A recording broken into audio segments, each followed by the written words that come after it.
Surrender, let me rehash that in Tagalog for our listeners, okay? Okay. Mga kaibigan, narinig nyo na po mula sa partner natin, saan nyo ilalagay yung pera nyo? Narinig nyo mutual fund. Alam nyo, ang mutual fund at segregated fund ay pareho lang po yan na yung pera nyo, ilalagay nyo sa investment na to na kinakalat sa iba't ibang klaseng kumpanya. Okay? Iba't ibang investments. Para hindi, kumbaga, not putting all your eggs in one basket. Kaya kung isang kumpanya na to ay malugi, yung iba naman ay pwedeng kumikita, at least may tinatawag dyan na diversified o nakakalat ang inyong investment. Yan ang pareho ng mutual fund at segregated fund. At pareho itong minamanage ng mga professional investment managers. Kaya alam nila ang ginagawa. Yun ang trabaho nila araw-araw. Inahanap nila kung saan best mapapalagay ang inyong investment para kumita ng mas malaki. Ngayon, ang sinasabi po namin ay tignan po nyo ang diferensya po ng kagandahan ng segregated fund. Kasi ang segregated fund ay parang ito'y nakasiguro ang inyong nilagay na pera dyan. Kasi number one, hindi nababawasan ang puhunan nyo. Okay? Kung sakaling, alam nyo naman, sa any investment, pwede umakyat, pwede bumaba. Sa mutual funds, marami na rin umakyat, marami na rin nalugi sa kanilang mutual fund. Pero pag nilagay nyo yung pera sa segregated fund, nakakasiguro kayo na hindi mababawasan ang inyong puhunan. At ang segregated fund ay may mga maturity periods to, pwedeng 3 years, 5 years, and so.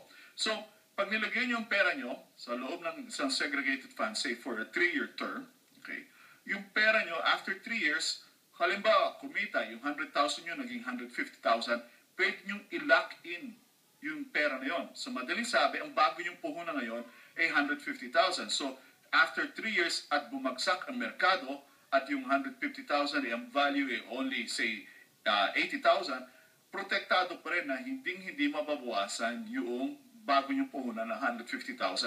So, yan ang isang advantage na kasiguro yung puhunan.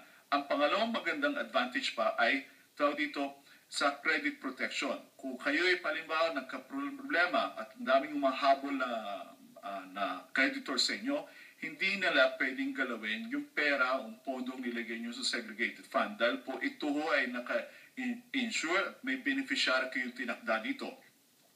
That's why, for segregated fund, if you really are serious putting in money, please call us 778-554-1114. We'd be more than happy to tell you more about the various types of segregated funds you can put in your money. It's the wiser investment. You know, Kuya Boy, you're 100% right. You know, the important thing down here is we are here to help people through the learning process. We care about what's happening out there. We are worried about what's happening out there because in Canada, financial education does not exist. The only way we get financial education is when we walk up to a bank, talk to the teller who tells us what to do, gives us a piece of paper and says, choose. If you don't know anything, how are you going to choose? You're going to choose what they tell you to choose. I've seen friends that have actually gone to the bank and really, the banking industry is something that built an amazing reputation over the years. And it's their reputation that drives people to go invest more and more money in assets where you are, Kuya Boy, if I told you, give me $100,000 and I'm going to guarantee you're going to lose money over the 10 years, would you give it to me? Absolutely not. Then why are you putting money in GICs at 1%? Because over 10 years, you're guaranteed to lose money. Nabing niyo ho yun?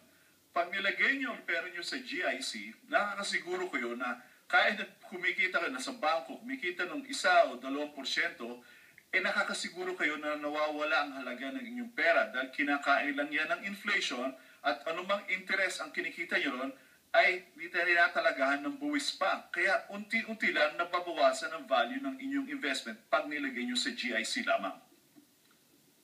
So here's a checklist for you guys. Okay, so let's go through this. I just want to summarize what we spoke about today.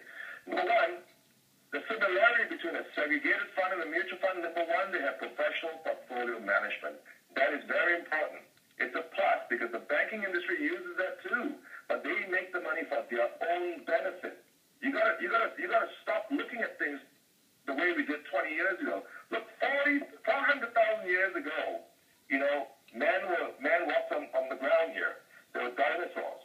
You know, to them, the mountain was their god. You know, 400,000 years later, the Chinese, you know, what would I say? Their kings were the god. Then today, you know, we have our God. We have different kinds. We have price. We have all kinds. These things are changing. We cannot sit down and invest like dinosaurs. This cannot happen.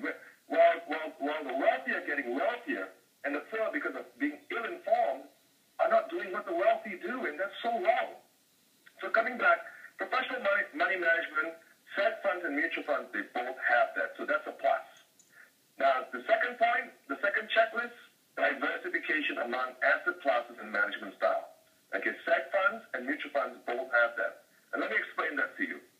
The older you get, as you're getting older, what's going to happen is you have to start getting away from more of the aggressive kind of investment and get into more conservative kind of investment because you have now built your wealth and now you want to go into preservation strategies. After 55, 60, the rule of thumb is 60% of your money should be more into preservation strategies than, investment strategies. So both mutual funds as well as Fed funds give you that. So that's the second checklist. Number 3, ability to grow a portfolio while diversifying risk. Okay? Diversifying risk is not putting, $10,000 in 5 banks. It's putting $10,000 in 5 to 6 different kinds of things. Like maybe you like silver and gold. Maybe you want to buy, a dividend, bank stocks, different kinds of things. Because why? They all behave differently when market conditions change. So mutual funds and segment both offer this to you. The fourth checklist, easy access to your money through daily price evaluation. This is the question you asked earlier, Clearboy. What's the downside?